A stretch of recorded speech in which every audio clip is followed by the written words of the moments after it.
Hello and welcome to an all-new episode of Anime Brain Freeze. We are your cursed hosts. I am John. And I'm CC, and when there's just too much cool anime to watch, we got you covered. Today we got 3 shows for you that are just as cursed as we are, each in a different way.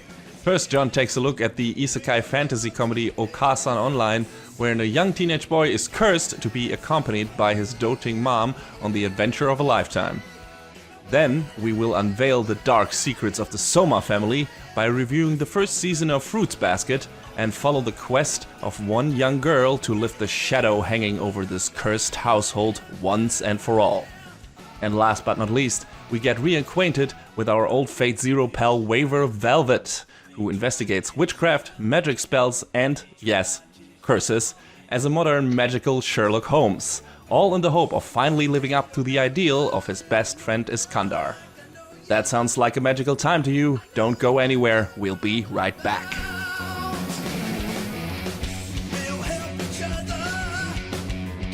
Alright, so I don't know why I watched this show beginning to end, but I did. Okaa-san Online, or, if you rather, Do You Love Your Mom and Her 2-Hit Multi-Target Attacks is something you can watch. That's it. End of review. Yep, see you later. Bye. Roll credits. No, I mean, this show was okay, but I'll talk about the plot overview real quick. But just when Masato thought that a random survey conducted in school was over, he was roped into a secret government scheme. Before he knew it, he ended up in a game world, and as if that wasn't enough, shockingly, his mother is there as well. It's a little different from your typical transported to another world story. You know, we have a word for that, but that's fine. Mm-hmm. But after some bickering with his mother, she says to him, your mother wants to go on an adventure with you. Can't I be your companion? And with that, Masato and his mother, Mamako, still not over that, begin their adventure as a mother and son pair. There they meet Porta, a cute traveling merchant, and Wise, an egotistical mage. Together they start their journey and begin learning more about themselves and their mothers. So, I had a feeling in my gut that this show would be problematic for reasons. And you know what? It was pretty largely inoffensive, to be honest. I'm glad to hear that, because I have seen screens. Yes, I mean, there are some episodes, some quick scenes where it was like, oh, come on, guys, that's his mom. Don't be like that. But they kind of get over those scenes real quick, and Masato, thankfully, is just as embarrassed as the viewer while watching the show. Because I forget, there was someone on Twitter, it might have been Jacob Chapman or someone else, who was like, they could have played this show one of 2 ways. The first way is, wow, Masato, your mom sure is awesome and really attractive too. Yeah, I know. Or, boy, Masato, your mom is really strong and attractive too. Yeah, I know. And thankfully, it's mostly the latter. Mostly, almost entirely the latter. I mean, the whole conceit of this show is you're getting stuck in another world with your mom while you're trying to sort out your problems with her. And then after that, you can go back. You can leave the game and go back to the real world. Yay. But my problem with this show stems from, it seems like Masato and Mamako already have a lot of understanding of one another. It's just, you know, of course, you're going to have arguments with your parents when you're a dumb teenager. That's whatever. That's life. It just seems not to be played to, you know, a really effective extent. So there's not much conflict between those two? Because from what I saw in the first episodes, I would have expected this to be the story of Masato trying to free himself from his overbearing mother, like, in a way, and becoming his own person, and Mamako learning to let go and let her child be herself, like that being the curve of growth for those two in that series. Aside from all the comedy and parody shit, which seems to be the main focus, if I'm not mistaken. Within like the first, episode and a half-ish, when Mamako starts getting like really sort of upset, like, oh, maybe I didn't raise my son the right way. Oh, what am I gonna do? Masato's like, oh, geez, don't be like that. I'm sorry, And it's like, haven't we already hit this point? Yeah. But a lot of the focus of the story comes around solving other people's problems, I guess. They meet Porter. The translators couldn't seem to agree on an episode-to-episode basis on what her name should be, which kind of bothered me, but whatever. Porta is like, I guess she's an NPC as far as I could tell, because they don't have any sort of meeting with her mother or whatever. But she's basically there to be the pack mule and the chemist for the party, using items to help recover their health and their status maladies and that sort of stuff. Yeah, pretty much. I don't know, are there clear like RPG roles in Konosuba for the characters? I guess Darkness is the tank. Yeah, I guess. I mean, Megumin is the black mage who knows a singular spell. Aqua wants to be a white mage. I guess she is the support character, or supposed to be, but she fails at it spectacularly, so... Yeah, I mean, all of the main cast in that show have their roles to fill, unless your name is Aqua, but that's fine. That's okay. So there is something like that in here as well, apparently. Yeah, one of the first characters they meet is this girl, Wise, and she's basically the like dedicated black mage, I guess, sort of. And her problem is her mother is just this like man-eating, gold-digging, awful piece of shit lady. Ooh, okay. And she goes around being like, all of the men should bow to my command, and she has a throne made of boys, and she's just terrible. She's mean and awful, and Wise just wants to, teach her a lesson, and, along come Masato and Mamako, and, that's the first character that they meet and help out, and, after, they get to a mutual understanding, yeah, Wise could leave, but does she have a thing for Masato? Maybe, probably. Of course she does. Does she get into conflict with Mamako over that? Because not really? Okay. Because, it's there's a little bit in there, hey, what if you, met a nice girl and, had children, and Masato's like, could you not? Could you not? Yeah, but that would totally fit her character. Like she trying It does. To like really control that her son, her precious son, ends up with a really good girl. She probably doing interviews and shit like that. I would expect her character to do that kind of thing. So I was wondering if like all the girls like Masato's inevitable harem would be like under severe scrutiny from her. Just. I mean, not super heavy scrutiny, but, oh, isn't this girl so nice? Yes, Mom. Okay, Mom. Just edging like him on, or egging him on and saying like, hey, make a move. Yeah. Later on, they meet another girl named Medi, who is kind of like a white mage sort of deal. From the name Medi. Yeah, wow, subtle. Okay. There's so much about this show that's super on the nose. Like the fucking Jesus. The player name that Medi's mother takes on is Medi Mama. Fuck. Oh, this is horrible. Also great. And Medi Mama is super, super, super overbearing, like to an extent that goes beyond, way beyond what Mamako is. Oh, Like, interesting.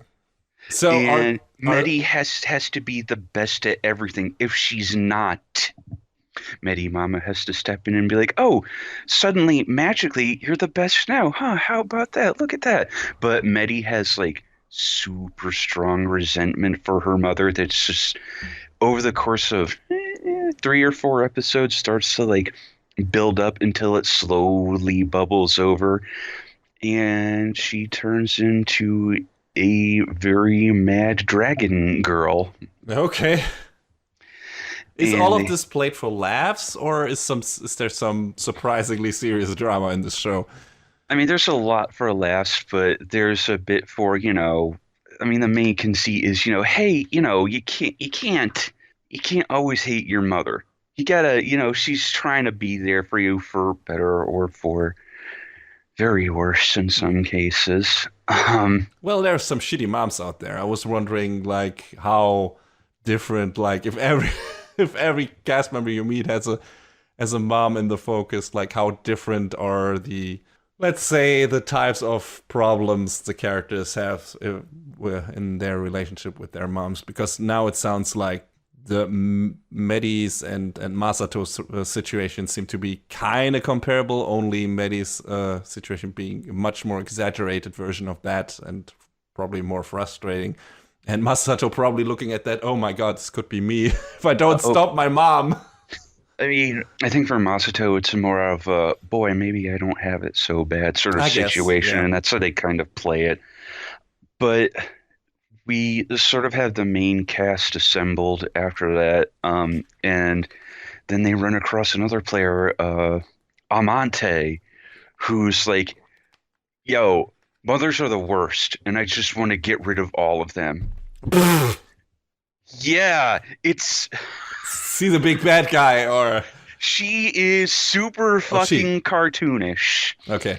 and she just wants to get rid of all moms, and she has these super harebrained schemes that she ends up constantly blurting out and punctuating her sentences with, "But I'm not going to tell you my plans." And it's like, you just did. Mhm. You just did. Ah. You just did the thing you said you weren't going to do. The classic. And that gets dumb and cartoony, but it sort of ends up bringing like all of the moms in the land together, except for when they go on the raid in the dungeon, when every one of the moms they gather up to help out is like, oh, I'm not sure if I'm ready for this. But in like the typical mom way, oh, did I leave the stove on at home? Oh, I'm not sure I God. have all of the right pieces of equipment. Hold on a minute, maybe we need to do this. And it's like, yep, that is the humor of this show, So boiled down right in this moment. from what I saw in the first episode, there are also a lot of jabs at video game tropes and isekai tropes and stuff like that. And I found that to be quite funny, like, Yeah. and creative and imaginative. So I wonder, does that stay the same? Like, does it keep that level and quantity of comedy alive, or is it like resorting to, hey, look at these crazy moms? That's what moms are like, right? I mean, it's probably like a 75-25 split, I feel like. What being the 75? The RPG humor. Okay, that's good. Especially with every town also has a pun on the word mother in it, so it's like, yeah, okay. Splendid. Well, and I kind of glossed over this, but at the beginning, Masato and Mamako meet an NPC that's like, hey, so we're trying to get people to play this game, so we're going to give you super strong equipment from the get-go. And Masato's like, awesome! What do you got? We have these 3 swords. Cool, I'll take this one that lets you have this like super strong long-range attack, and I can take out, targets in the air with a single swing. Dope. There's 2 swords left over. Which one are you going to take, Mom? What do you mean you're going to take both? Well, And if they're there. her reasoning is that, well, if I took one, the other one would be left over and it'd be so lonely. Okay. All right, fine. So she takes two swords, one with the power of elemental water and the other with the power of elemental earth, and she could just take one swing of each sword, and she has her multi-target, multi-hit attacks that just take out entire groups of enemies. And when Masato tries to step in to be the super big hero that he wants to be like, yeah, I can be badass without my mom. Guess who steps in and is constantly OP and outdoes everything? So does it stay like that, or is there some actual development for Masato here? Or is it like no, this relationship stays the same and is the joke, and that's it? He has these moments where he's like, all right, I can do this. And then, hubris and comedy steps in, and it pretty much kind of stays mostly the same. Okay. Well, then I guess they wanted to stick just to the comedy route and not going like for I don't know, a kind of character or plot driven show, and it's just like, hey, here's fun things. I mean, that's fine too, but it can get stale after a while, even if you like that kind of that brand of humor the show is offering. So did it get old after a while, or were you at least like consistently entertained in a way? I mean, you watched it from beginning to end, so there had to be something in there. I mean, I guess it was mildly entertaining. I don't know. I guess I just sort of watched it to watch it. Okay. I don't feel like this was a bad show or like a necessarily bad story. I mean, it could have used a lot more fleshing out, and I'm not sure if that was on the case of the adaptation or the source material. It could have been both. It could have been neither. I don't know. But, this show was okay. The stories, I felt like, for some of the side characters, like in particular Wise and Medi, were a little more compelling than Masato's, because like I said, I get the feeling like the writer, Dachima Inaka, had, this one joke planned out in their head, and then it just sort of stayed that way. I mean, that's based on a light novel, right? Yes. So, I mean, there have been many light novels with many flimsy one-note premises that shouldn't have gone as long as they did. So, I guess that's not even an exception to the rule here. Yeah, I mean, this show went on, or the story, I think, is 8 novels strong, and they started working on a manga adaptation as well. So, how much of the story is covered by the first season of the anime up to this point? Do you know? It seemed like it was maybe 2 or 3 novels. Okay, that's more than I expected. They sort of left off with Amante being like, I'm only the first of like the 4 big enemies you have to fight. Of course, because it's got to be the Steno, the 4 heavenly kings or queens. Probably. That is the big trope across anime and video games and bleh. But I guess the show was what it was. They seem to end it being like, hey, that's the end. I doubt I doubt JC staff had the budget allotted to make a second season, but prove me wrong, world. Maybe there'll be a second season. Will I watch it? Probably not. If you want your almost kind of sort of comedy fix, the show exists. You could probably do better on the light novel adaptation front, excuse me. Konosuba. Yeah, has a movie out. Yes, it does, and I haven't gotten a chance to watch it yet, but I would like to eventually. Yeah, me too. I should maybe still watch the second season before that, though, because I only watched the first season of Konosuba so far. Yeah, I guess the movie centers a lot more around Megumin and some of her backstory, which is cool. Which is kind of expected. I mean, she's like everyone's favorite character from that show, isn't she? Yeah. So there you go. Yeah, it sounds like if you want like a parody on isekai, on the isekai tropes and video game tropes, what have you, like, and good and fun characters, that's the show to go with. I mean, there are other good comedy things that work with that. There's one that does the opposite thing, which recently got brought up in a video. Was it Mother's Basement? I'm not sure. Or the one about Devil's Part-Timer? Yes. Yeah, that was Gigak. Oh, Gigak was it? Okay, right. Because that's where like they switch that stuff around with all the fantastical creatures, characters coming over from the other world, and then and basically doing like the reverse thing, not a power fantasy, but doing the most menial things to survive in our world, like from being these super powerful beings in the other world. And I really like that show, and I'm still sad that we haven't gotten a sequel to that, because that's one of those rare things where it's like, yeah, this is kind of belongs to that genre, but it does something completely unique and interesting with it, and all the characters are fun, and the story is cool, and there's a lot of potential. And then and we don't get more of that, but we get like 5 million episodes of Sword Art Online, because why the fuck not? I mean, I feel like The Devil's a Part-Timer was ahead of its time. Yeah. Because It then when happened before the Konosuba craze. hit, it was like, what do you mean we can make fun of ourselves and this genre? They did it like 4 or 5 years before that. Come on, man. Come on. I mean, I'm glad that, something like Konosuba hit as big as it did.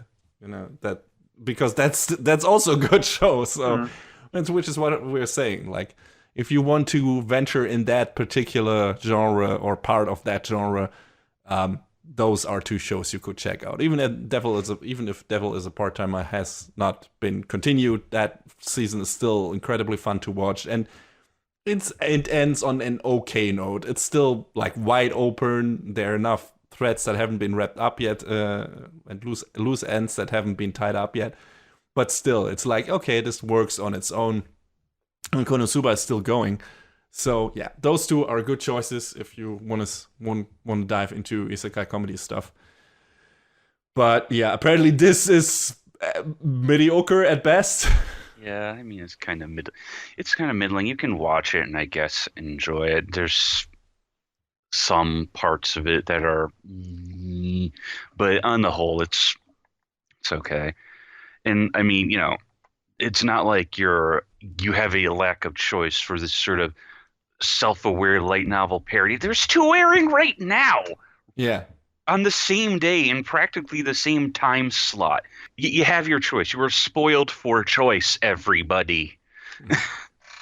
But I mean, otherwise, I feel like this show is kind of like, a turn of phrase from one Jim Sterling, kind of bog standard. I say that because he says that a lot. But, the interactions between Mamako and Masato are fine, but it feels like they've already kind of solved their problems. But I guess the conceit is, we're sticking around here to help everyone else solve their problems. Sure, fine. But, the show is what it is. It's not bad. It's not great, but it's that firm middle ground. If you're interested in watching it, it's on Crunchyroll, Verve, Funimation. So, check it out if you want some cheap laughs. But, I wouldn't say to walk away from it expecting some world-shattering revelations about your own relationships with your mother. Just, call your mother. Say hi to her. Be nice to her. Treat her with respect. Or else you'll get thrown into a game world as well, and then you'll be stuck in Sword Art Online forever. Nobody wants that. Nobody wants that.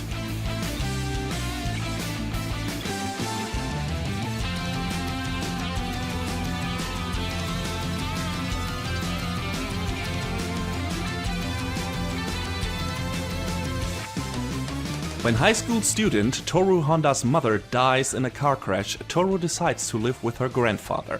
Renovations on the house and unsupportive and unkind family members, however, cause her to move out of her grandfather's house temporarily, and, since she has nowhere else to go, Toru begins living in a tent and supporting herself. That is, until she finds a home in the least likely of places, inhabited by her popular classmate Yuki Soma and his cousin Shigure. The first day Toru moves into the Soma house, an orange-haired teenager crashes through the roof of her new bedroom and starts attacking Yuki. This newcomer is Kyo, Yuki and Shigure's aggressively angry cousin. Toru tries to stop the fight by holding him, causing him to transform into an orange cat in front of her. The Somas, as it turns out, live with a curse. Certain members of the family are possessed by spirits of the Chinese zodiac and turn into their zodiac animal when they are weak, under stress, embarrassed, or when hugged by someone of the opposite sex. When Toru discovers the Soma's secret, she promises not to tell and is allowed to keep living with them. Although the Soma's curse is deeper and darker than Toru realized, her presence and her acceptance of them soon becomes a large positive influence on those possessed by the zodiac. She sets out to break the curse and one by one changes the Soma clan's lives forever.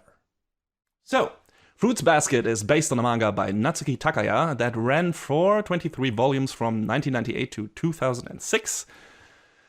It also got a sequel manga called Fruits Basket Another that ran for 3 volumes from 2015 to 2019. And the story was already adapted into an anime before, and that ran for 26 episodes from July to December 2001. And that was animated by Studio Dean and is a bit divisive. Some like it, some don't. Part of the latter crowd is none other than the author of the original manga, who got into disagreements with the director over a number of things concerning the production. It also didn't cover the whole story, so now we are getting a new adaptation, animated by TMS, which is set to adapt the whole manga this time through the course of multiple seasons, and the first just wrapped up with 25 episodes. TMS we mentioned before when talking about Lupin III, because they worked on that. Also Cardfight Vanguard, Detective Conan, or Case Closed if you wish. Anpanman and Yowamushi Pedal, among many other things. And the show looks pretty good. Mm-hmm. Again, just like with Astra Lost in Space in the last episode, nothing too fancy animation-wise, but the character designs look good and are sufficiently updated compared to their manga counterparts. The animal versions of the characters are also super cute. They look like plushies come to life. Even the bigger ones, like Haru, the cow, or the ox, if you want. The environments are also nice. There's some great lighting in the show. Some of the more action-driven scenes can get a bit stiff or janky, but thankfully that's not where the focus of the show lies, so it's barely noticeable. The director this time around is Yoshihide Ibata, who was an episode director on After the Rain, Haikyuu, Maria the Virgin Witch, Kill la Kill, Naruto Shippuden, and also the director of Fooly Cooly Progressive. And the author of the manga, Natsuki Takaya, seems also to be involved much more heavily in the production this time around, so that bodes well. And it also shows when it comes to the important character moments of the show. A lot of care got put into those, and it's very noticeable. The music is also great by Masaru Yokoyama, who also composed the soundtrack for Fate Apocrypha, Gundam Iron-Blooded Orphans, Plastic Memories, Your Lie in April, and Astra Lost in Space, among many other things. So, since I forgot to mention him in our review of Astra, I have now remedied that act of inexcusable insolence, which I'm very sorry for. Yeah, so I came into contact with Fruits Basket quite a while ago, around 2012 or 2013, I think, when I was allowed to take some bit parts in an audio drama fan project that covered some of the material from the manga. It stopped around the part of the story that gets covered in episode 14 of this new anime adaptation. So I had seen quite a lot of the early story already. And before all that, I had only seen bits and pieces of the old Dean anime adaptation, which initially made me think probably the same thing some of our listeners might think when hearing that Wikipedia story synopsis for the first time. Like, cute girl, a bunch of hot boys who are into her and turn into animals when they are hugged. Really? Yeah, on paper this sounds like a very bad iteration on the reverse harem genre with a touch of furry bait and rom-com antics. So if you know me, that is so not up my alley. However, getting more familiar with the material through the audio drama, I realized, no, this is not that at all. Fruits Basket is a deeply heartfelt, emotional character drama with an often surprisingly dark tone.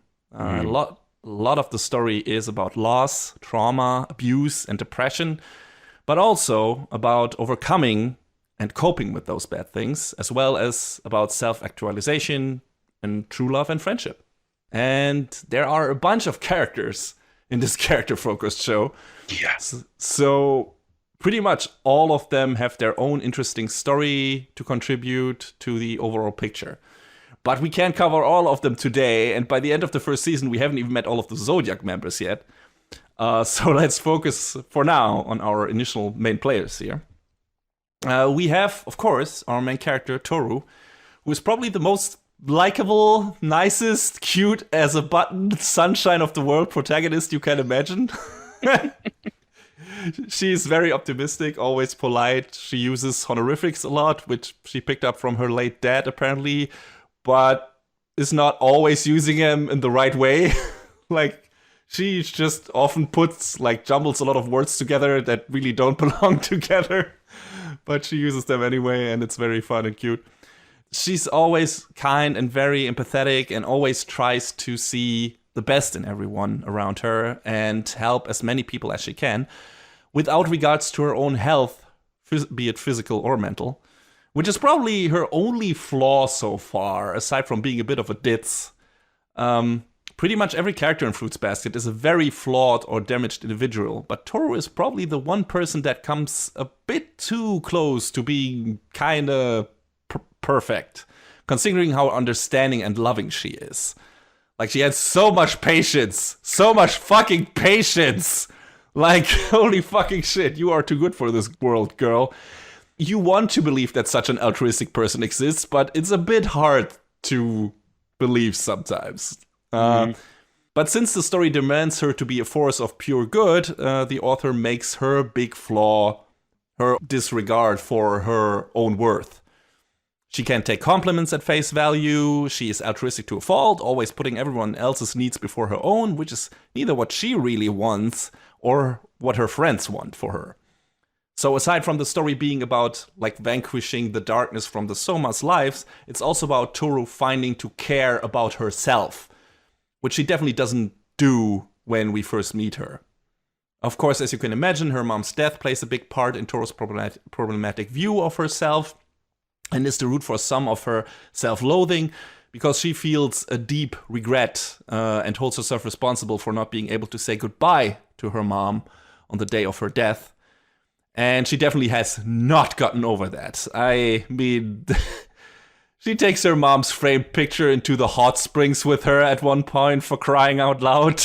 She is definitely not okay at all. I forgot about that. That scene. Kyoko, her mom, is the other character that is a bit too perfect in some regards, but since she's, dead and we only meet her in flashbacks, her god status is not so ever-present that it could turn into a burden on the show. But every time she comes up, it is shown that she has served as an inspiration to, everyone kind of around her. To Toru, to her friends, even to some people we haven't met yet, probably. She is a bit like the mom from Wolf Children, who is a bit too flawless for my tastes, at least up to this point. But then again, there must be a reason why Toru did turn out the way she did, and a truly loving but not overbearing mother, we just had one in okaa-san Online. What do you mean? A truly loving mother that is not too overbearing is a good and believable reason for a person to turn out good. So I was fine with that. So what did you think about Toru, John? Did you like her? Were there some things where you said hey, it's a bit, I don't know, too constructed, or I don't believe such a person exists? I don't know, or can exist. I mean, I liked her, but you're right. There are some moments where it is a bit much, but I have to believe that there exists some people out there who are like that, you know. Yeah. But it's like in the very last parts of the show, there's one character. Pretty much all of the Somas are kind of likable to a certain extent, or very likable. But there's like this little shit kid, pretty much at the end of the season, who's a real asshole for a while. Not for long, but in the beginning, and especially to Toru. And I was like, smack that fucker. Knock him in the fucking face. He deserves it at this point. Holy shit, woman. Why are you so patient with that little piece of shit? And, you know, there are some scenes like that as well, where she's just like, I have never met a person that is that patient and nice. Not in my entire life. So it's like, okay, that's straining the suspense of disbelief a bit. But it was never so bad or so extreme. There was like, that has completely pulled me out of the show. It was just like, at most, I got irritated because I wanted her to stand up for herself. But that's also part of the character. She needs to learn that, right? That is her journey. Like, stand up for yourself, realize that that your needs are also important, and you can't, always be nice to everyone and put, always anyone else before your own needs. So I guess it works.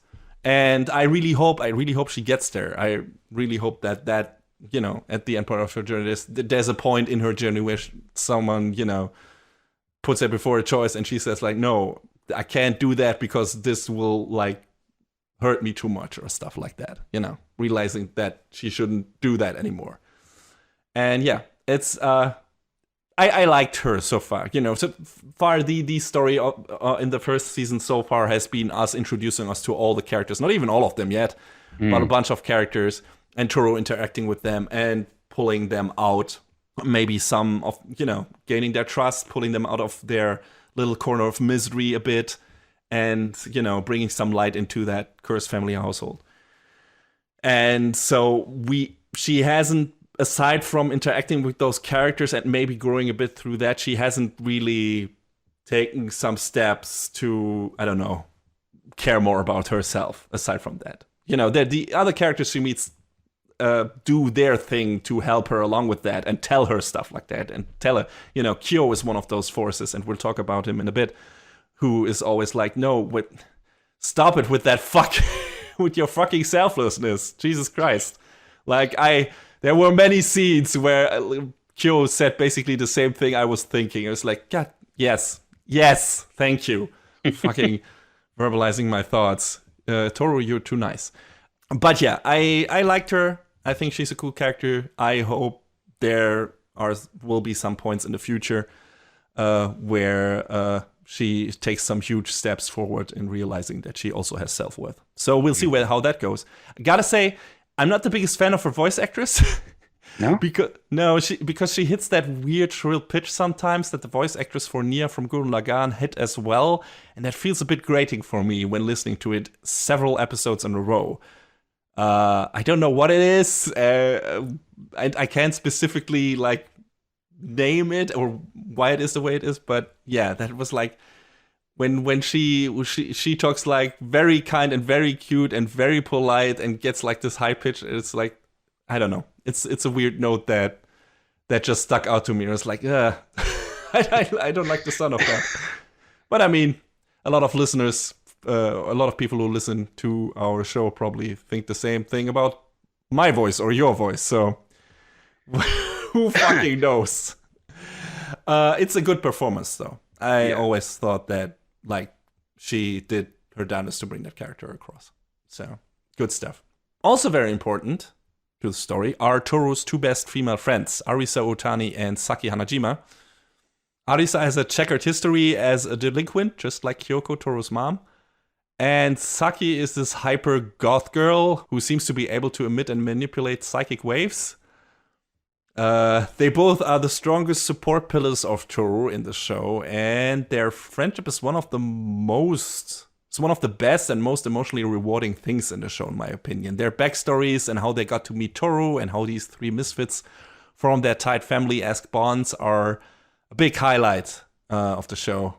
I think. What did you think about those two characters, John? I thought, God, I like them both so much. Like Arisa, she came from just being this really troublemaking girl, just having a lot of bad shit going on in her life. And then, when she met Toru's mom, that was the big turning point for her. And, I feel like, her turning that around. And then when she met Toru initially, that sort of felt very emotionally rewarding to me. And as for Saki, I mean, I don't know if her core character changes too much because she always has that sort of weird psychic "I'm going to curse you" vibe. Yeah. Just Very nailed down. same expression, right? Like, or kind of expressionless, or a dark leer. Yes. And, But she's still a good person, though. She has, all of the best intentions for Toru, but man, if she doesn't freak out everyone else. I really like her relationship with her brother, I gotta say. Mm-hmm. In a story that is filled to the brim with complicated family relationships, those two being like the characters that they are and how they interacted with each other was very nice. I really liked it. So yeah, in general, like I said, those two backstories had some of the best tearjerkers as well. Like, really good stuff. Like, every time those three characters are on screen and you see like, hey, yeah, those three have a really tight friendship and they are very important to each other, the show shines and gives you warm, fuzzy feelings inside of the best kind. So I really like those two.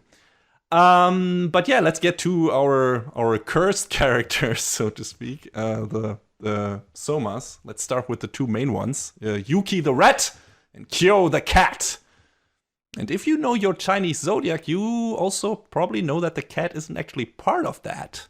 And as the story that is told at the beginning of the anime goes, the cat was excluded from the banquet that God invited all the other animals to because it was tricked by the rat.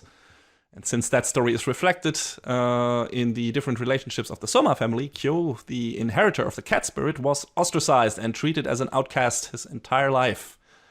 And as the story goes, he naturally blames Yuki for that, since he's the rat, so those two characters harbor extreme animosity towards each other, and it's up to Toru to erode some of those barriers built up over the years. It helps that both of them learn to deeply care for her, each in his own way, because they are very different people. Yuki's very elegant, polite, and beautiful, has his own fan club at school, which is a problem, and especially for him.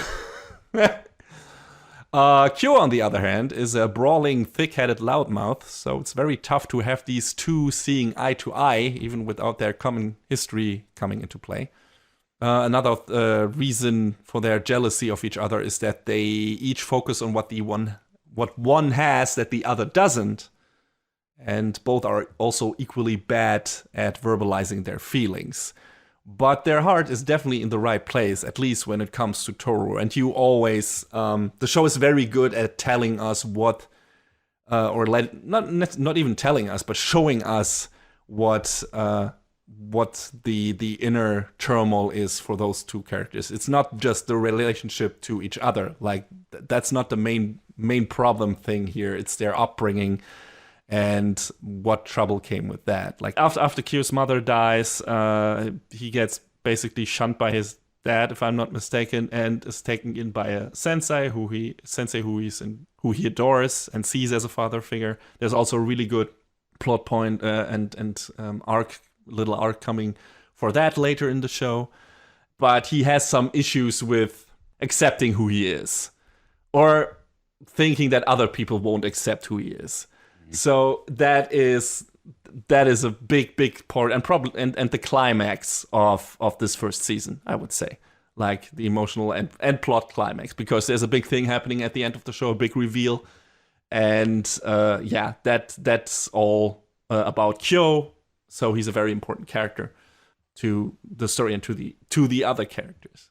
And Yuki, on the other hand, is like, on the outside seems to be like this very calm, collected person. Who has his shit together. He's good at school and everything. Everyone loves him. Everyone wants to be him. But on the inside, he's very alone. He's a very very sad alone boy, and he also had a very problematic upbringing. And we'll get to that when we talk about another character. But first, let's talk about the third Soma at the house Toru is staying at, and that is Shigure, the dog, who really is an old dog in more ways than one. He is an author of erotica, I think, or love novels or something like that. He's a trickster, a bit of a perv, and loves to fuck with people, also in more ways than one. I feel really sorry for his editor. Oh, his poor editor, man. Yeah, she is, my He just God. wants him to meet his deadlines. Yeah, he is. He won't have any of that. He doesn't give a shit. He procrastinates like a madman. Even if he has finished, he like makes her think that he isn't finished because he likes, like I said, he likes to fuck with people. Which, you know, also makes you realize pretty quickly that Shigure is not as good of a person necessarily as he seems to be in certain cases. Or at least he's a complicated fellow. He's also the one who kicks the whole development of the show into motion, as he is the one who invites Toru to stay with him, Yuki, and later Kyo. But as we learn pretty quickly, for Shigure, this is not purely out of altruistic love for his family members. He has his own reasons for throwing Toru right into the power dynamics of his family. Because he has a personal vendetta against the head of the family, Akito Soma.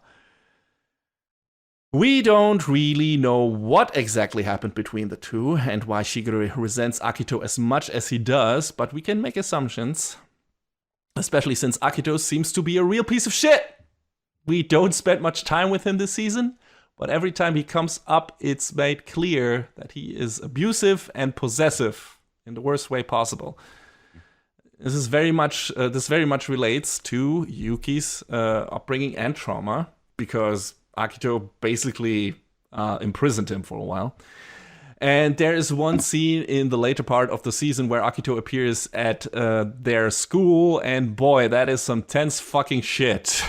Yeah, good episode though. And you get really scared there for a moment because you don't really know what Akito is. He's a really threatening presence. He's not like a big bulky guy or anything. He's very slender, kind of, I don't know, medium height or small. But you know, he doesn't seem on, like, just from the outside doesn't seem as threatening. But you immediately realize that he has like this stranglehold over the rest of the family, like this emotional fucking bondage, and that he is willing to use it for his own personal gain all the time and doesn't care if he hurts and traumatizes all the other members of the family. He doesn't give a shit.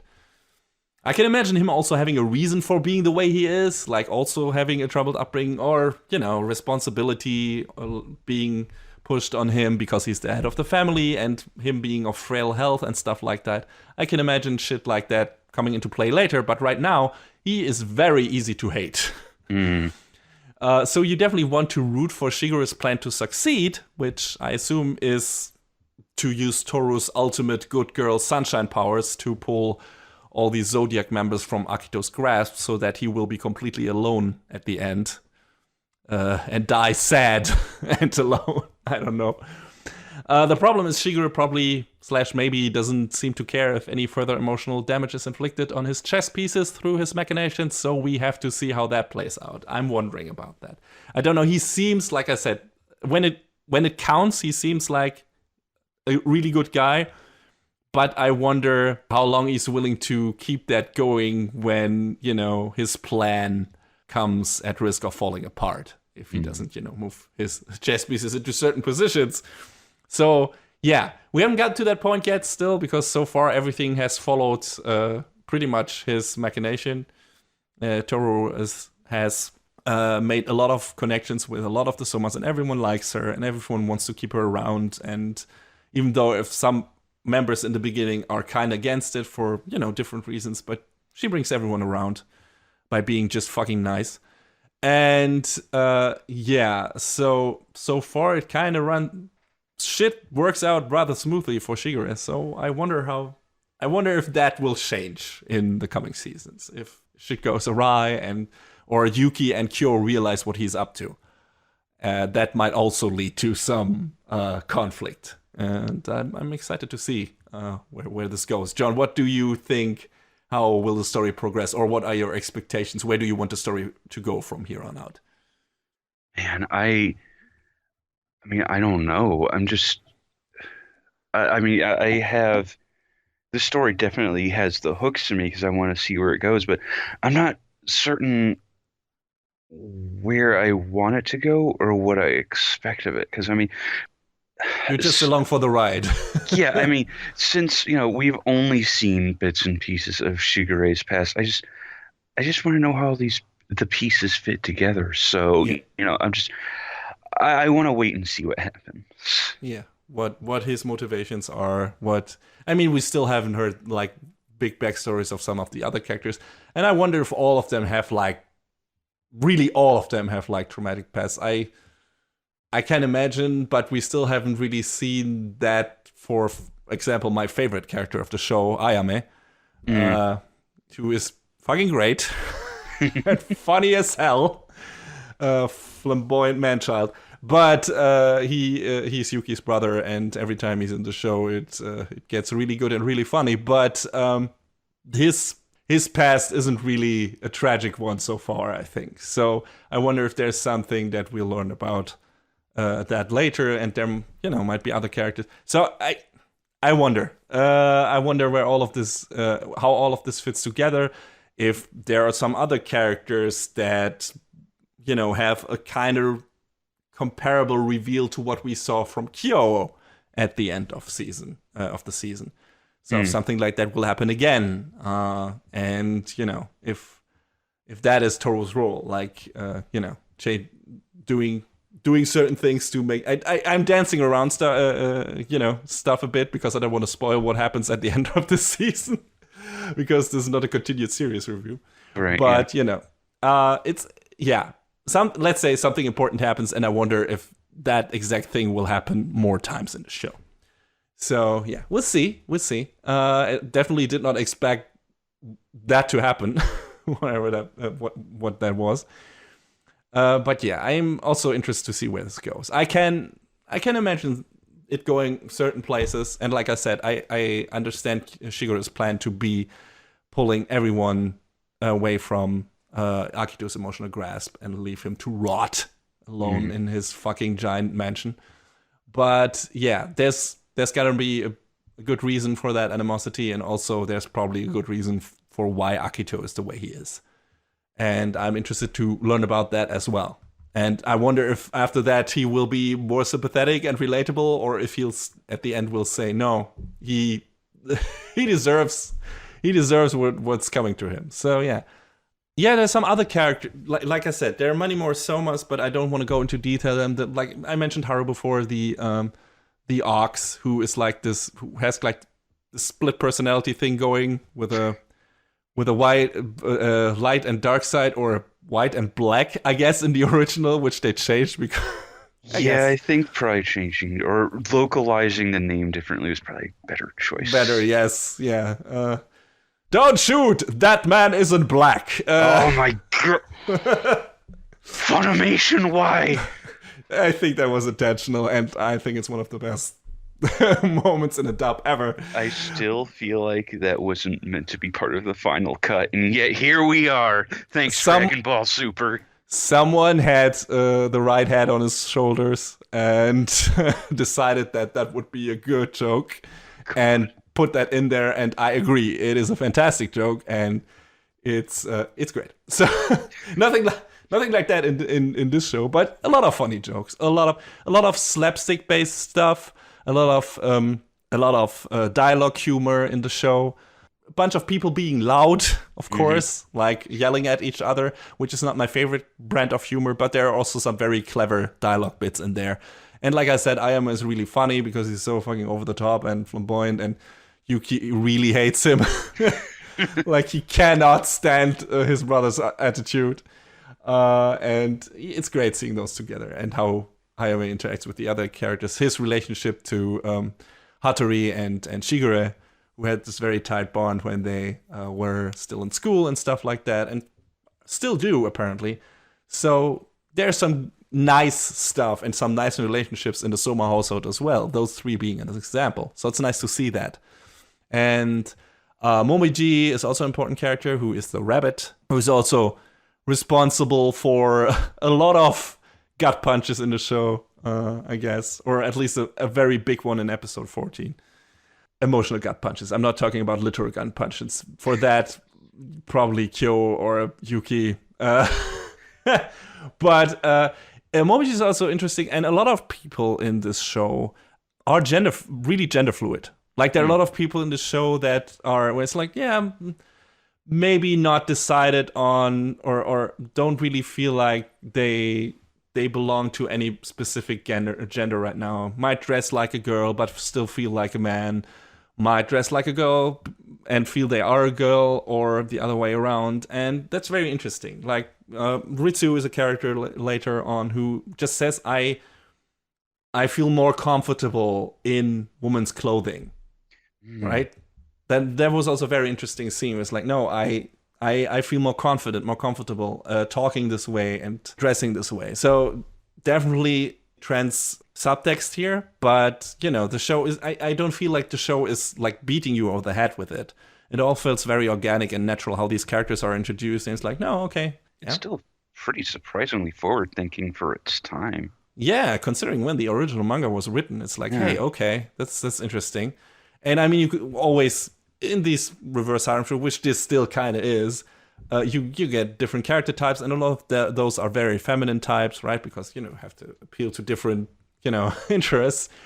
But still, it's like, it feels like those characters are very interestingly written, and also serve purpose beyond being, I don't know, let's say fan service bait for certain type of fan.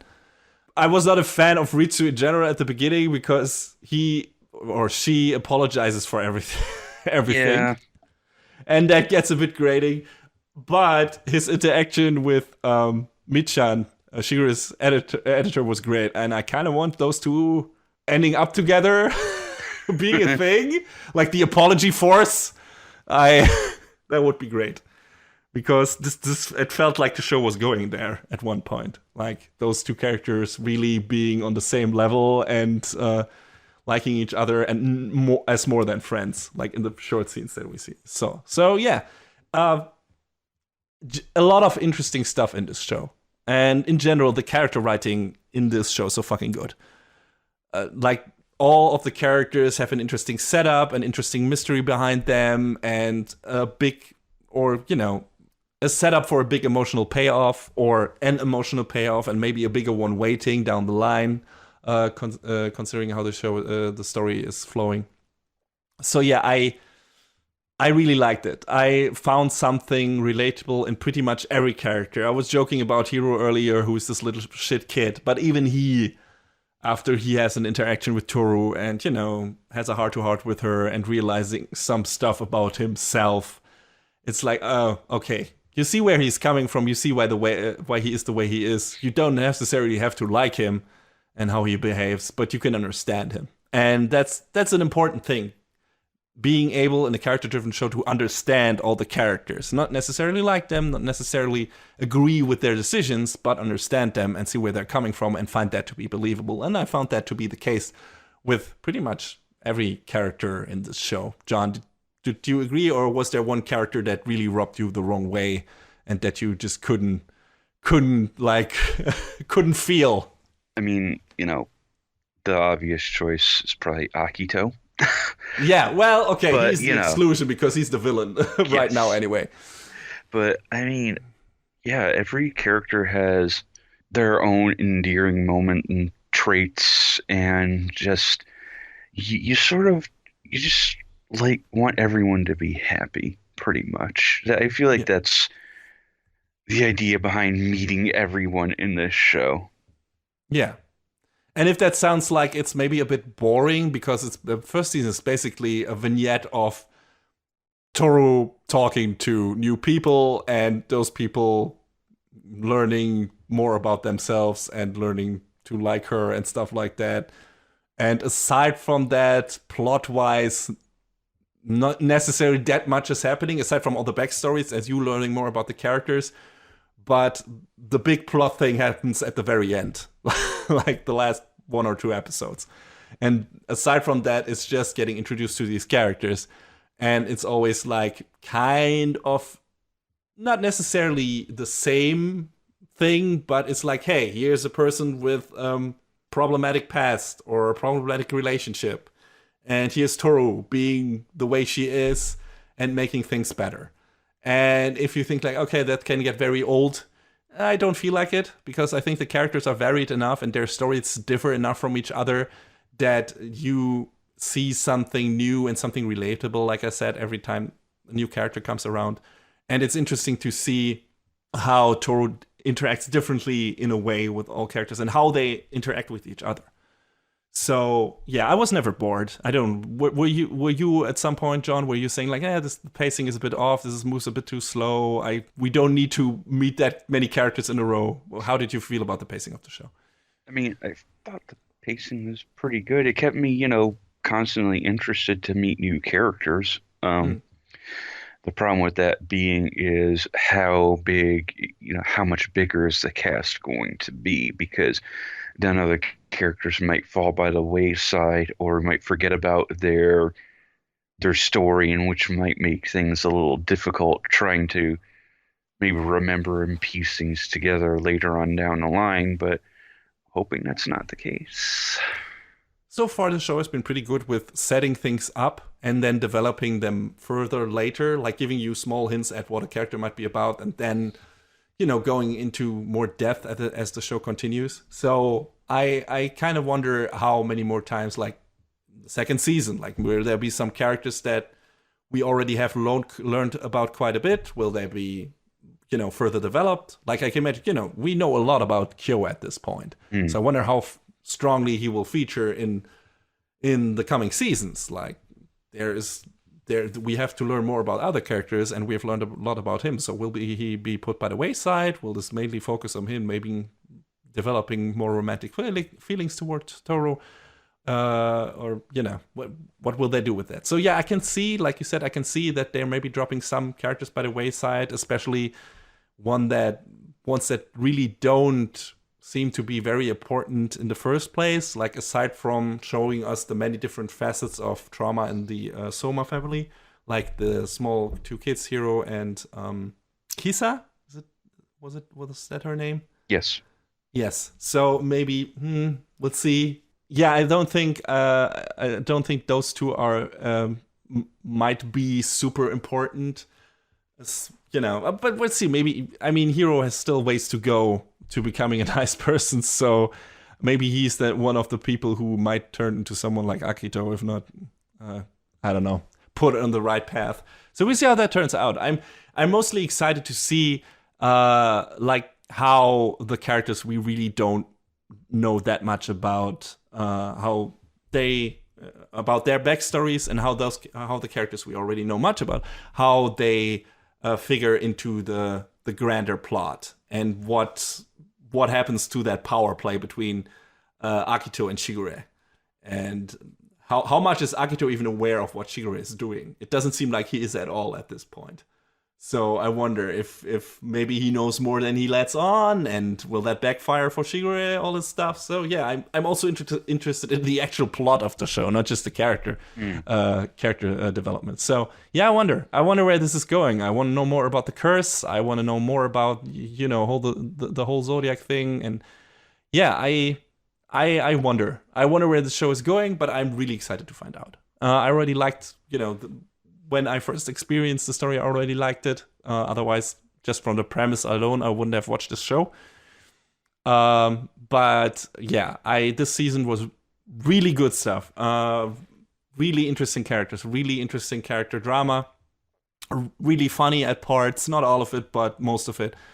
And just, good writing, good story, and really big potential for something really special. So yeah, definitely looking forward to second season. Big things to come. You can watch the first season of Fruits Basket 2019 on Crunchyroll or Funimation if you live in the US. on Wakanim if you live in Germany. And I recommend doing so, because despite what the show seems to be on the surface, there is so much more beneath that. Most of it incredibly emotionally engaging. There are definitely some powerful tearjerkers and moments of high drama, but also some really funny dialogue and slapstick, and a bunch of really diverse and incredibly likable characters. I'm really looking forward to the continuation of the story, and I hope you all check out the first season and then maybe watch the second one along with us.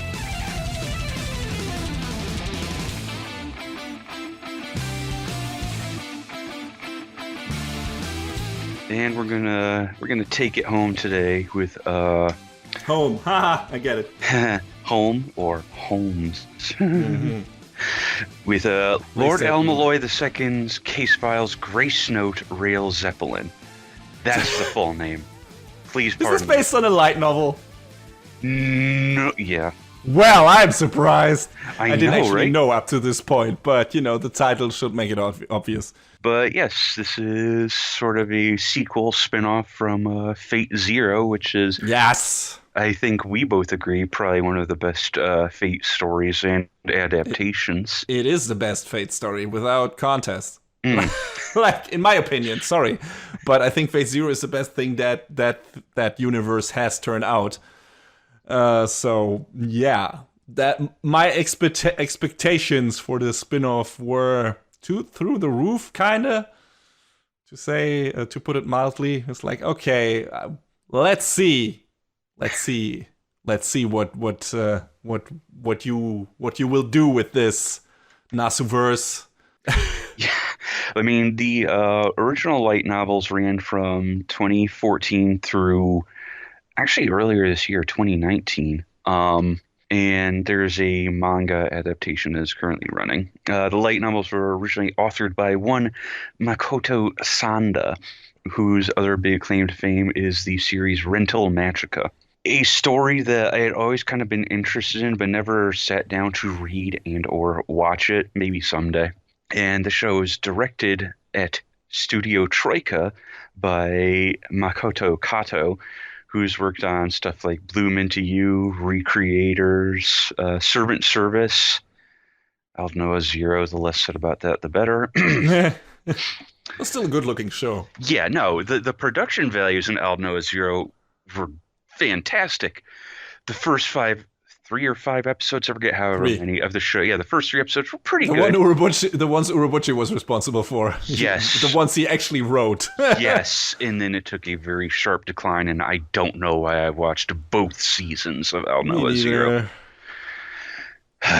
But, yeah, and we had some music that was composed by who I don't think she needs much introduction. No. Yuki Kajiura. The Queen. Yes.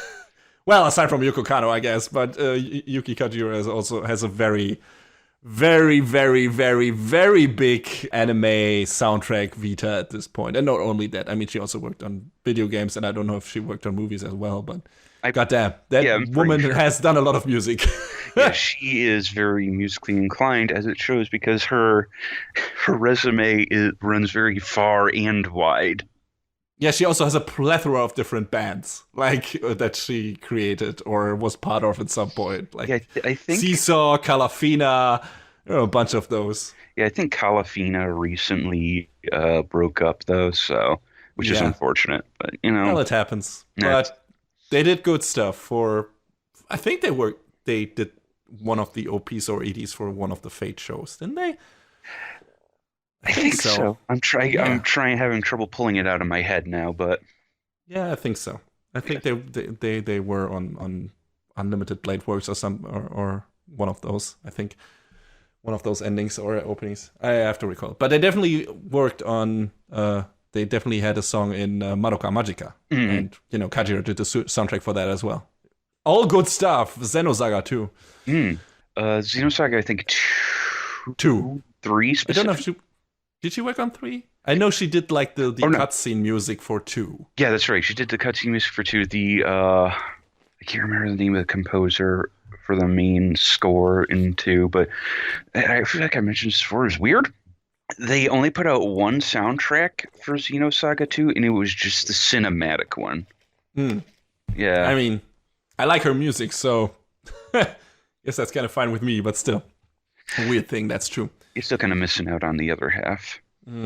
I mean, fans were already pissed off because, Yasunori Mitsuda didn't do the soundtrack for the sequels, so... Oh, what are you gonna do? Yeah, I don't know. People, good music is good music. Stop complaining. You're right, but yes. What is the story of Lord El-Melloi II Grace? No, real Zeppelin. I left out part of the name. Oops. 10 years ago, intrepid magecraft student Waver Velvet stole an artifact from his mentor, Kenneth El-Melloi, and used it to participate in the Holy Grail War in Fuyuki City, but he ultimately could only watch as his servant Iskandar, aka Alexander the Great, was slain by Gilgamesh. 3 years later, he was brought before the young niece of his mentor to explain his actions, including how he rescued one former classmate while stopping another from plundering the supposed tomb of Iskandar in the ruins of Babylon. To his surprise, the niece lets him off the hook if he will do 3 things: shoulder the family's massive debt, help recover the family's magical crest, which was partly lost when Cain died in the Grail War, and take over as Lord El-Melloi in the prolific Clock Tower until she grows into her majority. So, as said, this takes place not immediately after Fate Zero, but 10 years after, and actually only a couple months before Fate Stay Night. So this is a pretty specific window of time. Had a little bit of trouble at first in narrowing down whether or not this takes place in the main timeline or if it shards off during the Fate Apocrypha timeline, because there are reasons for expecting that. Certain characters make an appearance. Certain characters from another facet of the Fate mythos, the Fate universe, make an appearance as well, which I was actually not expecting, because I can't speak for you, but I didn't know about too much about the Lord El-Melloi story before watching this show. I didn't know anything. Yeah, apparently they sort of skipped over a story arc before getting into this, because there's a story called the Adra Castle separation, which they sort of just say, boy, good thing we worked that out. Gray just sort of hand waves it at the beginning. Yeah, that was weird. It's like the show, even if you watch episode 0, which I stop doing that anime just in general. Like fucking episode 0s, just start with 1 and make that like that could have been the first episode. It would have been fine, totally fine. What the fuck is this shit? Yeah, I mean, anyway, they did the same thing with Babylonia this season, so I guess.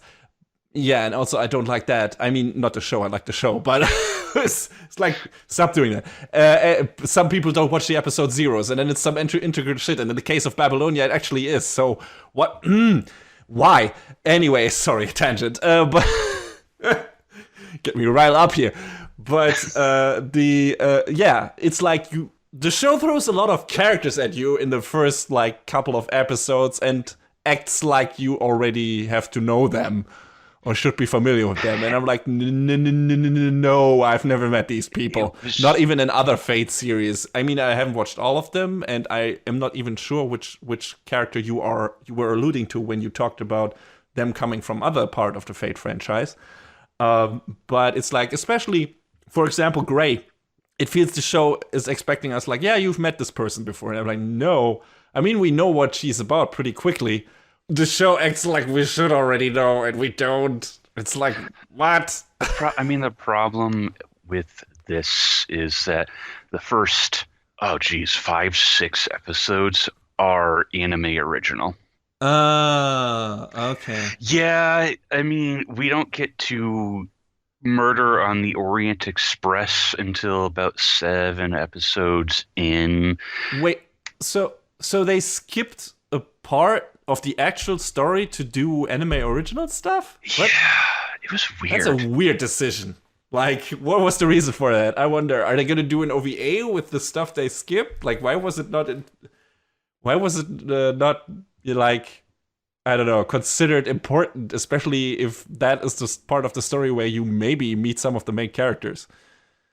Okay, all right. Sorry, continue, John. Yeah, I had trouble wrapping my head around that too, but we're just gonna skip past this story because whatever, man, don't worry about it. We're just gonna hand wave it. Hand waver it, yes. Shut up. Sorry. Shut up. But yeah, I mean, I feel like, I feel like they did an all-right job sort of kind of establishing the characters in spite of that. But, it still would have been like, hey, so why? Yeah, you can never quite shake the feeling that you're missing something, right? That there was something that happened before this that established some of the things that happen in the show. Like, especially when it comes to the Orient Express and stuff, like, and meeting some of the characters. Because you always feel with all of them, hey, Waver has a history with those people. Like, what was Arashino? The woman from Investigation, whatever, magical FBI, CIA, I don't know. Yes.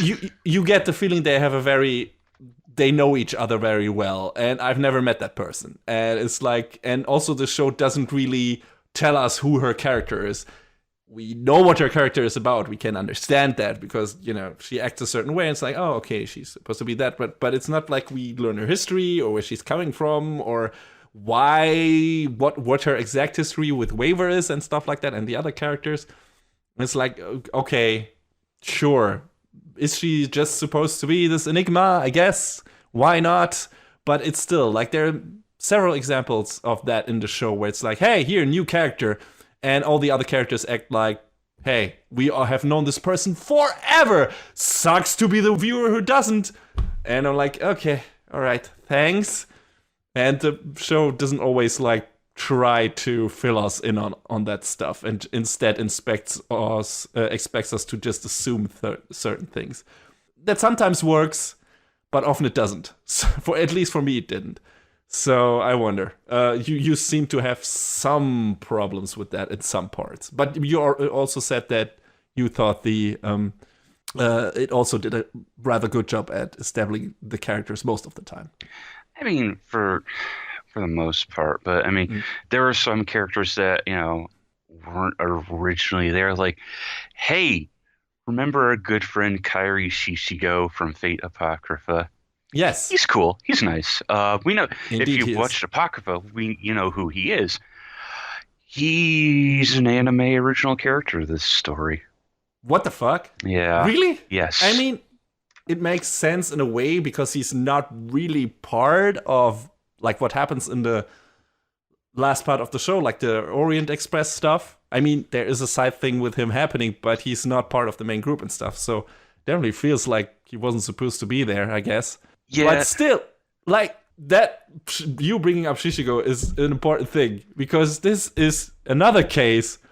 Why is every recent Fate series presenting me with a spin-off which I'd like to watch even more, or rather, like I said, I liked Apocrypha. If you listen to our review, you know that. John didn't really. I liked Apocrypha well enough, but it also gave me the idea of a road movie series with Shishigo and Mordred, which I would have preferred. Hell yeah. Come on. Inspector Velvet gave me detective/secret agents Shishigo and Luvia, which is probably one of the best characters in the show. And Shishigo being the common thread here. Just fucking give me Shishigo, Luvia, and Mordred as bounty hunters or private detectives in an episodic Lupin-style series, and I'll be forever grateful. Just oh man, that would be awesome. That would be fucking great. Well, it was just stuck out to me. It was like, this is the second Fate show in a row that shows me a series I would rather watch than this. What is happening? Why are you doing this to me? Don't do this. Don't show me greener pastures while I'm watching your show. What the fuck? Yeah, I mean, Fate is cool and all.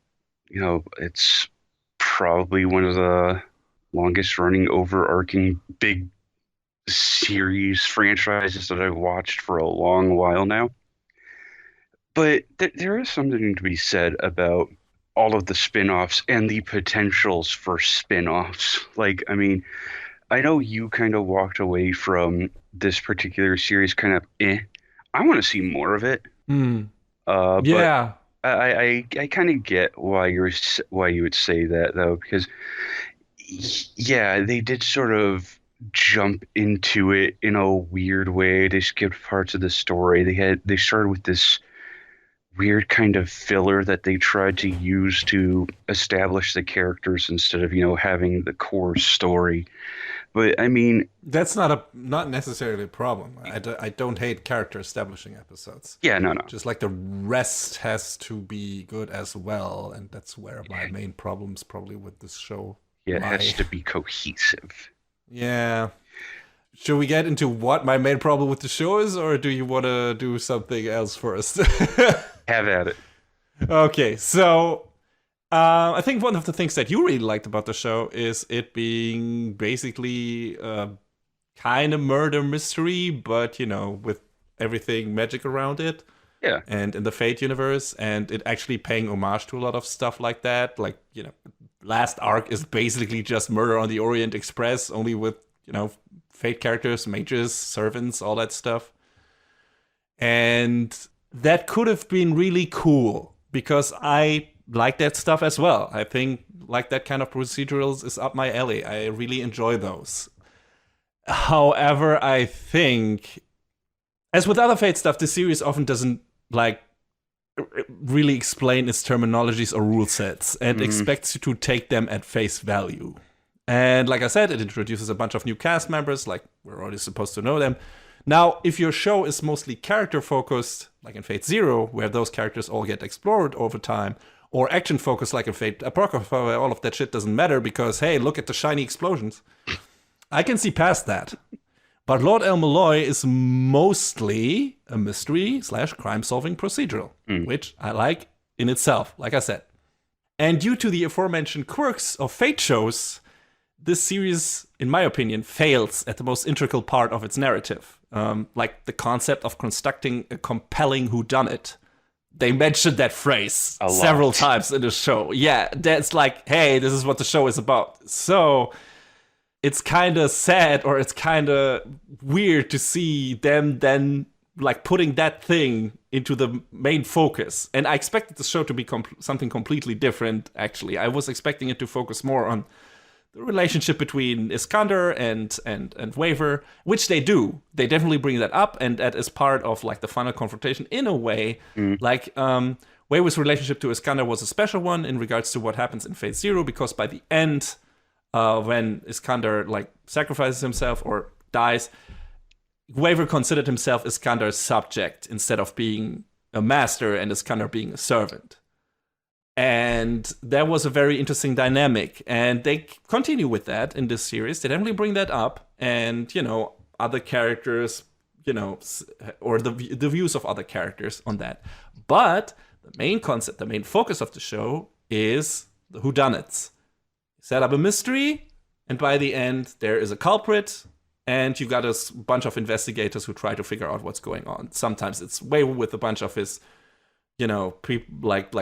pupils. Sometimes, mostly it's Waver and Gray and maybe Rhinus, I guess. And sometimes a few other characters. And then by the end, we get like this big Orient Express thing, where it's one murder or single thing on a train, a big auction for a mystical fucking MacGuffin.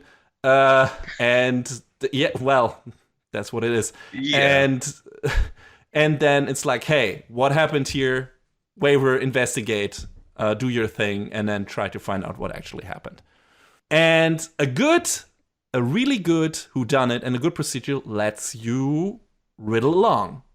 It sets up clear rules in the very beginning of the show, and if that's a more easy thing to do if it's set in a normal human world. I can understand that. It's like, hey, there are rules established in our world in regard to physics and everything, and how things work that you don't need to explain. So if something weird happens and, you're like, oh, wait, that can't happen this way. That person is lying. Like, you immediately know that some characters can't be trusted, that some things probably didn't happen the way they appear to have happened. And that gets you invested and gets you interested in the mystery and makes you want to, like, solve the case with the characters. Make your own brain work. Like, be the investigator yourself. Like, collect all the hints, collect all the different parts of the case, and try to solve the mystery by yourself. And my problem was you can't really do that in this show. Like, to explain how a crime was committed, the characters first have to explain the rules of magic in this world to us. Because we couldn't possibly know that ridiculous rule set. And this results in a bunch of exposition dumps and abstract technobabble, or rather magi babble, I guess. And that can throw off, first of all, the pacing, because, you have to explain all that shit. And the other problem is all of that is nonsense. Like, all of that, especially if a character, like, drones on about that shit, it feels like they're pulling it right out of their ass.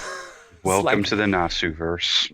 Exactly. And like I said, I don't have a problem with that in other Fate shows, really, because the focus maybe lies somewhere else.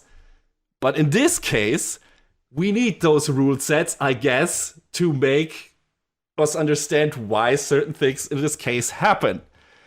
And that is really irritating. Like, basing the solution of your whodunit on a bunch of not established rule sets that you throw into the viewer's face with an "as you know," is not a good choice when you want to keep the mystery fun and compelling and the solution rewarding or surprising. Like, this person can't be the culprit because, as you know, the magic eyes of the seventh circle of the quasi-demonic purgatory of Absurdistan can't be activated without citing the incantation, "My mommy is an apple tree that withers in the autumn moonlight," in Latin.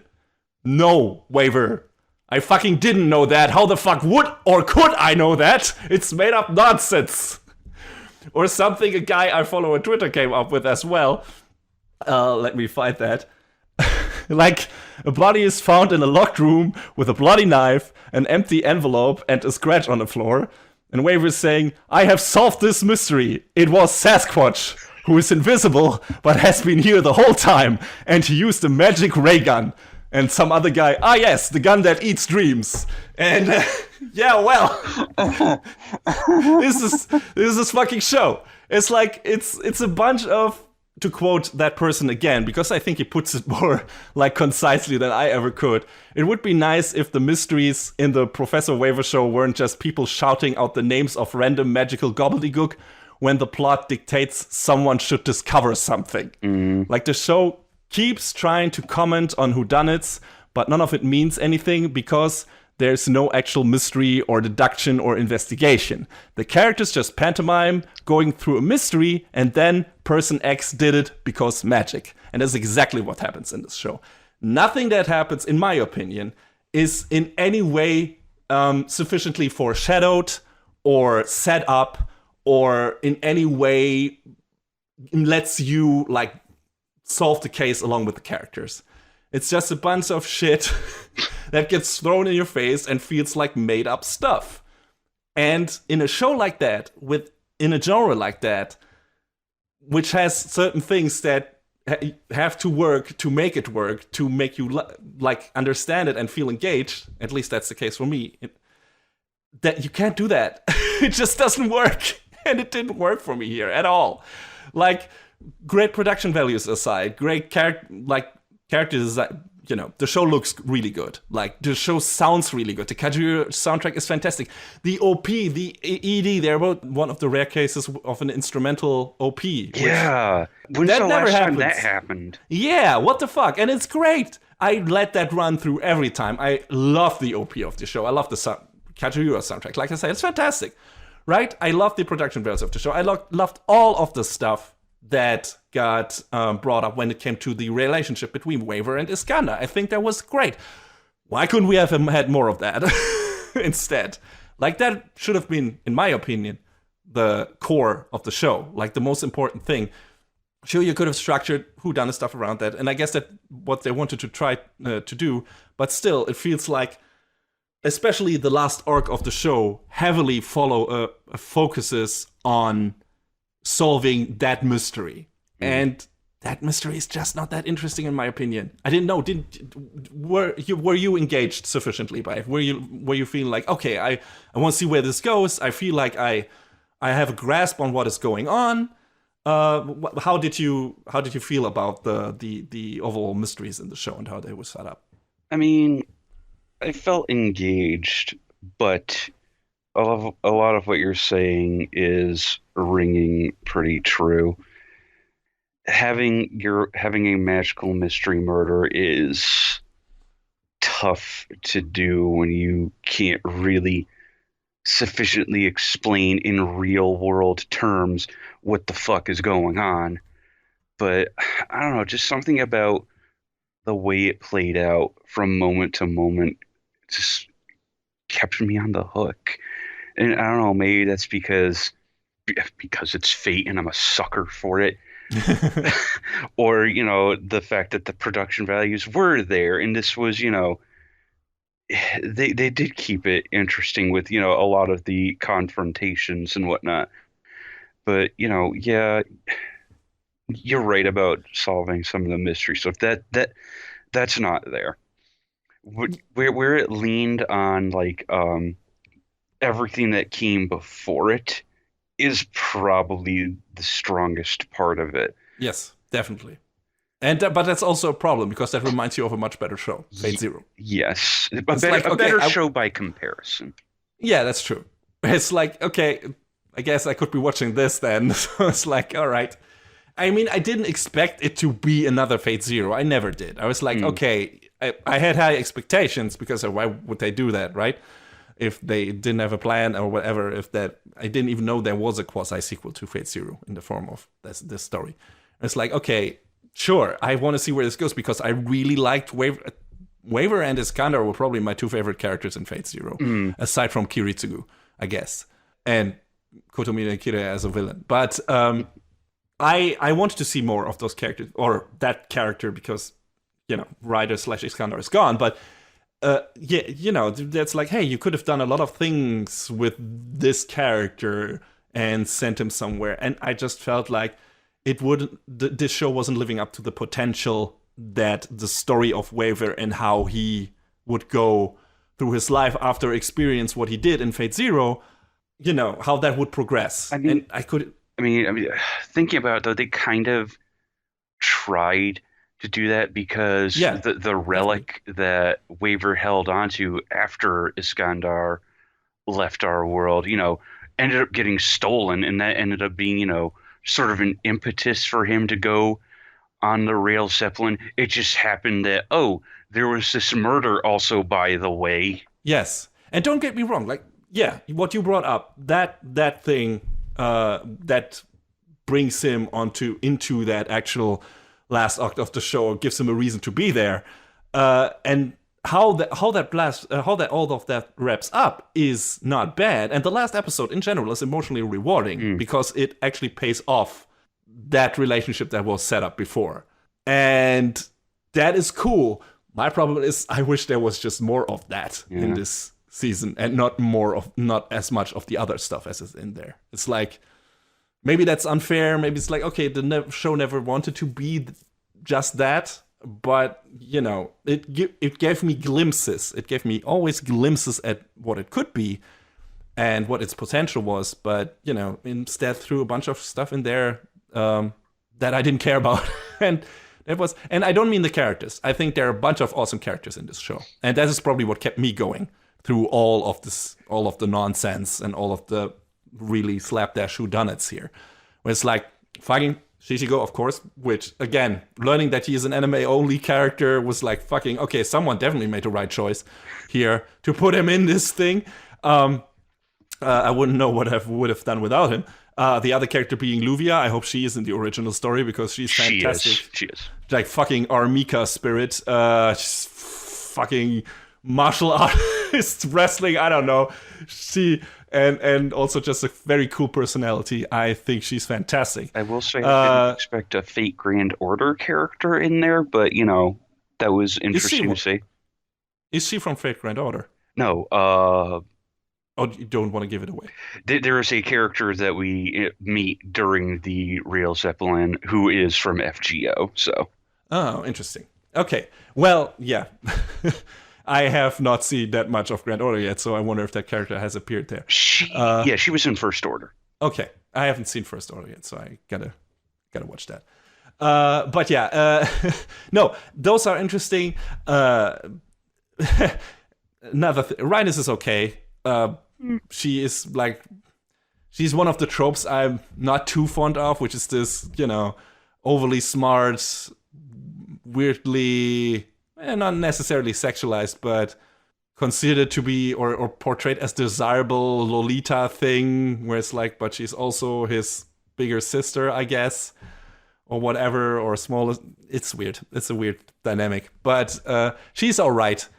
I liked Rhinus. They kind of played her a couple of different ways where, she was pretty smug, but at the same time, she could be kind of understanding of a waiver situation. She is better than Yvette, which I share Waver's feelings towards her. I did not like her. Holy shit. But I liked Swin and Flat, and that is also a thing that I had a problem with, kind of, because when they introduced those characters in episode 0, and considering they were featured heavily in the OP, I was like, man, these characters are really cool. I wonder where they will go with those. They were also very briefly in Apocrypha, which I was disappointed we didn't see more of them there, but at least we saw a bit more of them here, which was cool. Hell, even Collis was in this show. Yeah, but considering how prominently featured Swin and Flat are in the OP, it was a sad surprise to see they are basically not part of the story at all. There's a big part in episode 0, then they have an investigation case in the sewers, something with Gray, and then they are not in the show anymore. And it's at the very end they appear again because they have help with the rail Zeppelin thing a bit, I guess. Maybe they come back in later on, or in the story that we missed. Yeah, but episode 0 made them look like a fun duo. Yeah, and in terms of screen time and relevance to the story, Melvin and maybe Adashino or Kaulis should have been in the OP instead of those two. Yeah, it's why are they so featured here when they are not really in the show as much as other characters? It's just weird. Yes, they are important pupils. They're important pupils to Waver. Because they kind of adore him and he's their role model, but still it's okay, they don't really have a big part in the story, or we don't learn anything about them really. So it's okay, it was nice seeing them at the end and getting their graduating, I guess, and Waver's reaction to that again. Fucking that is the good stuff. When the series works best when the focus is on Waver interacting with his students, showing how that enriches his life and relating that to his connection with Iskander. Again, not enough of that in this show. Every time they bring that up, every time they show him interacting with his students, every time they show him how much his students love him, how much he loves his student, how much he cares, how much that helps him that his students look up to him, rely on him, and how much that makes him grow as a character. This show is fucking great. I love this show when that happens. It happens not nearly enough times. Yeah. It's a couple of scenes. And the final scene, that's why it's probably the best scene in the show. It's really emotional and good. It is. It's really good. Why couldn't there have been more of that? I don't... Maybe it's weird. Because they didn't want to diminish that. But, part of me also kind of wonders how much oversight Nasu had in this particular story, if any. Because parts of it just feel kind of weird, like we've been saying, but Yeah. I wanted to like this show so much. I really want. It's a quasi sequel to Fate Zero. It's one of my favorite characters in there. There's some nice callbacks to Fate Zero. There's Waver is wearing Rya's shirt from Fate Zero at some points, which is great. It's hey, do you remember that shit? Here, pay off. And it's like, hey, if you were a fan of that show, we got you covered, right? We got your back. And I'm like, oh, cool, yeah, right, get right into that. You're singing my song, that's amazing. And then, just all the other stuff didn't work for me, and I was trying really hard to find the good in the show, the best aspects, and it was showing me those things, and then it was moving over to the other things. Like, no, I don't care about that. Show me more. Show me more of actually interesting stuff. And I wasn't the biggest fan of Gray. I think she's probably the least interesting saber I've met yet. I mean, she's nice and devoted and like this demure version of classic saber. Like classic Saber Fate Zero, Fate Stay Night Saber was stoic and kingly, and Apocrypha's Mordred was loud and brash. And Gray is like this very, like I said, soft-spoken, very unsure, very like this very gray mouse, I guess. I mean, they don't really dive into her character as much as they should. Yeah, that neither. Because from what I've read, there are reasons for that. But, Is there a chance we might learn more about her when there's a sequel to the show? Which would make her an interesting character? I would hope so. Yeah, I would hope so thy when you mentioned earlier that we skipped over part of the story, I imagined that to be the part of the story where Gray gets actually introduced. Because there are some hints of like, why is Waver treating her the way he does? Why does it seem like he feels some kind of animosity towards her? And I mean, we kind of can guess where that's coming from, but it's weird. Like, it's kind of explained what she is, but also not. Mm-hmm. It's all kind of vague, and it doesn't make for a super interesting character. There's some emotional payoff, I guess, by the end, but it doesn't work. And if Waver wasn't there, it wouldn't work at all. It just works because he is there, and the stuff relates to his relationship with Iskander. And yeah, that some of the parts of the show work really well, but a lot of the parts just don't fit together and just didn't work for me at all, which I guess results in us coming down on this Fate show on the exact opposite ends as we did when we reviewed Apocrypha, where I was like, yeah, I really liked Apocrypha, and you were like, eh. And this time, you still seem to like this show despite its flaws, and I'm kind of like, eh. So yeah, I mean, everything you're saying, I'm not going to argue it because you are making good points. I don't know. I just really still enjoyed this show for what it was, I guess. Which is good. And I'm really happy for you. I really like that this show gave you at least enough good stuff, or stuff that you expect or that you liked, to come away from it very positively or with positive feelings.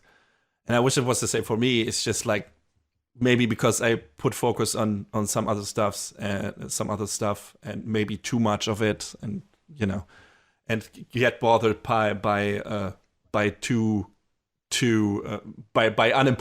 maybe unimportant things, like the setup of the whodunits and stuff like that.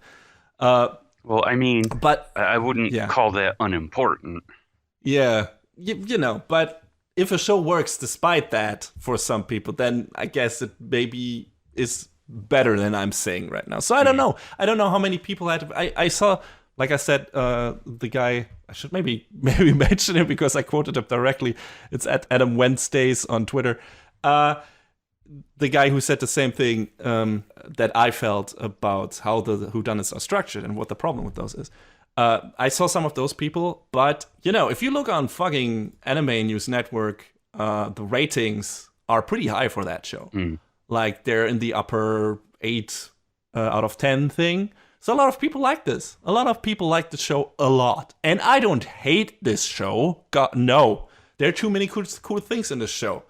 This is not a bad show. It's not a inherently bad show. Like, there are bad parts in it, in my opinion, but it's still enjoyable. It's just, if you care about certain things, in my opinion, that show does not enough, or does some things badly. The question is, does it do them badly enough for you to be put off by it, like I was, or do those things not matter as much to you, and so that the show still works for you, like it did for John? And that's, I guess, what we come down to when it comes to recommending the show. It really depends on how you approach this kind of show and where you're coming from. Have you watched Fate Zero? Haven't you watched Fate Zero? Do you like procedures? Do you like your standard Sherlock Holmes stuff? Do you like if a mystery is set up in a certain way, or do you not care as much about that and care more about a bunch of cool fantasy stuff, or about cool characters, which are definitely a lot in here? It all depends on where your focus and where your preferences lie.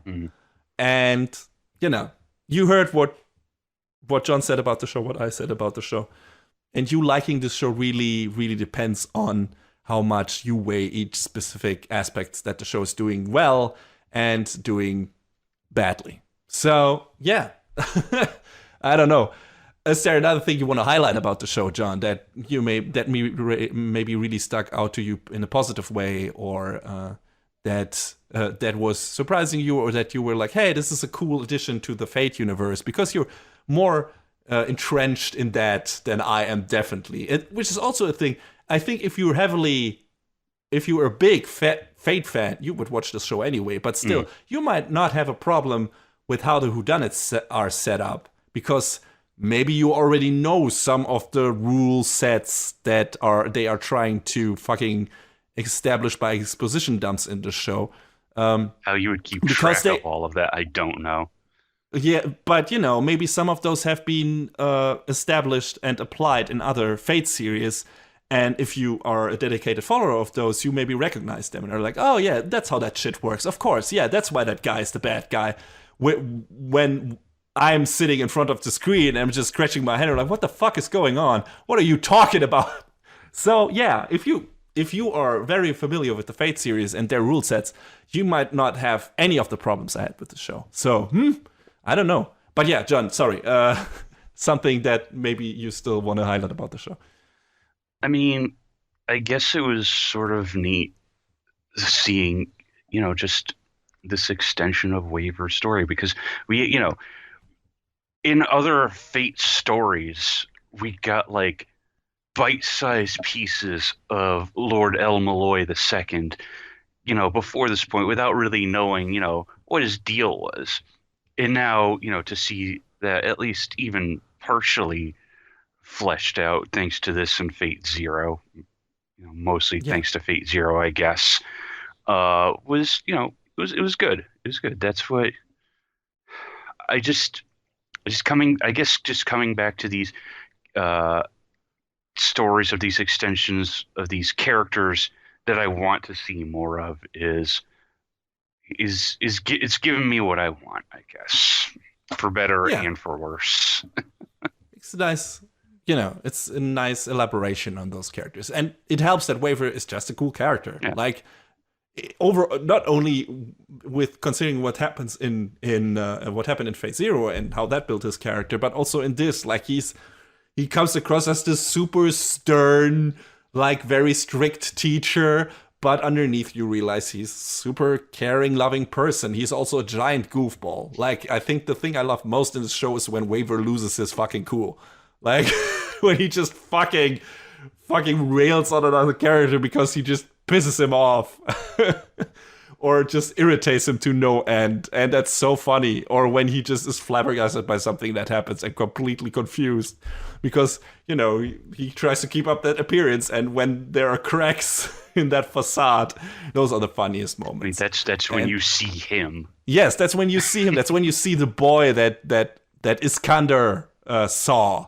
And that he realized was in there. That good person. And that, actually funny, caring goofball. And yeah, that's great. That's fantastic. Those are the best moments in the show. And every time that shit happens, I'm really happy I was watching it.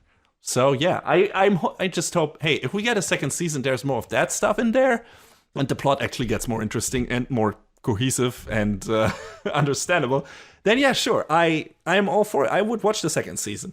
I don't know if I can take another season of exactly this, with that much focus on, in my opinion, badly set up and structured whodunits, with not as interesting of a payoff. Like, I didn't feel anything when they revealed the villain in at the end of the Rail Zeppelin case. Yeah, like, that was kind of all right. I guess you're like, the bad okay, guy. I guess, yeah. You were mentioned kind of before. We're kind of set up, but not really. And That's foreshadowing. not yet. No, it's not. It's random name dropping, and then by the way, it's that character. And what? Fuck. Yeah, but whatever. I guess that also counts as foreshadowing. But yeah. But yeah, I mean, I still enjoyed it, but because we just getting just give me more of Waver and the nonsense that he has to deal with. I mean, yes, and his students. Yeah, like I said, we saw a bite-sized piece of El-Melloi II at the end of Ufotable's adaptation of Blade Works. Believe it or not, he has a brief appearance in Prisma Ilia. Wow. Yes, but seeing this in like the proper main story context is what I want more of. So, same. Maybe I don't. There haven't been any talks about another season, but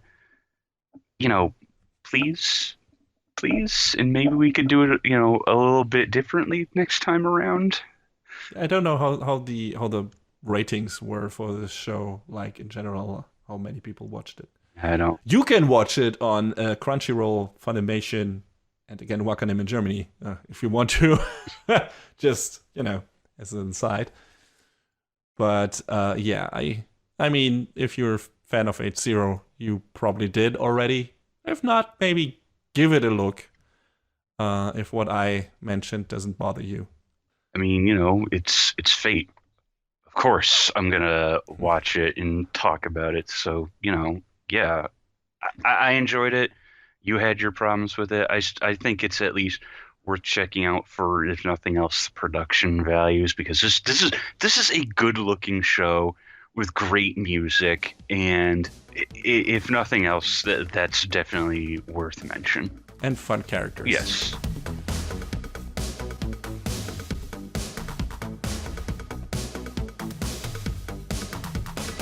And that is a wrap on the 85th episode of Anime Brain Freeze. All the music in our show is from the Double Dragon Neon soundtrack by the amazing Jake Kaufman. Please go to vrt.bandcamp.com and check out his awesome work.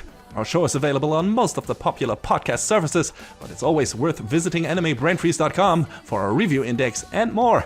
Leave us comments and questions on YouTube. Follow us on Twitter at AnyBrainFreeze or send an email to animebrainfreeze@gmail.com. We would love to read your feedback. Thanks for tuning in. We hope you had a good time, and please join us again on our next episode. That's good. So long, everybody. Next time on Anime Brain Freeze. Becoming a real playmaker in VR card games. And, right, without Will Smith, but instead good.